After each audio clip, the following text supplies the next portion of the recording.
నేను CPM party. ఆ party ఆర్గనైజేషన్లో నేను ముందుండేదాన్ని అన్నింటిలో. నా పేరు పుతుంబాక భారతి. అందరికీ తెలిసిందే, ఏరియా మొత్తానికి తెలుసు నేను. అందుకని పేదలు కాదు, ధనికులు కాదు, ఎవరికి సమస్య వచ్చినా ఆ సమస్య ఉన్న చోట నేను ఉంటా, అంతే.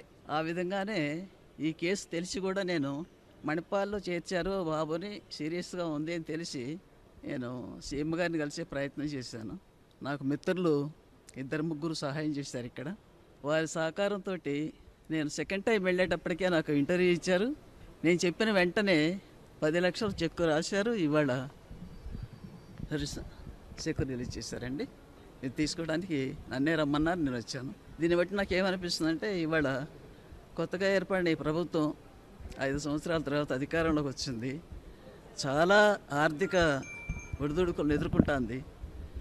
ఆ పరిస్థితుల్లో కూడా, ఇబ్బందుల్లో కూడా మానవత్వాన్ని నిరూపించుకున్నారు ముఖ్యమంత్రి గారు అని చెప్పేసి నేను చెప్పదలుచుకున్నా. ఈ సందర్భంలో 10 లక్షలు రాసి నేను అడిగిన వెంటనే ఆయన మళ్ళీ ఇంకొక ఆలోచన లేకుండా వెంటనే రాసి చెక్కు తీసుకెళ్ళండి అని నిన్న ఫోన్ చేశారు.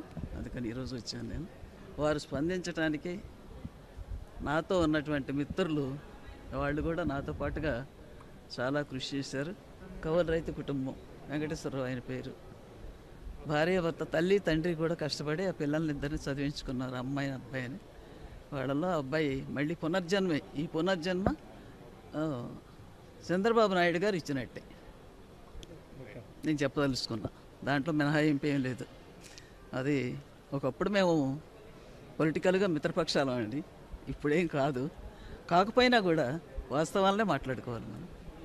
అందుకని ఈ సందర్భంగా ఆయన మానవత్వాన్ని నిరూపించుకున్నందుకు చాలా చాలా కృతజ్ఞతలు.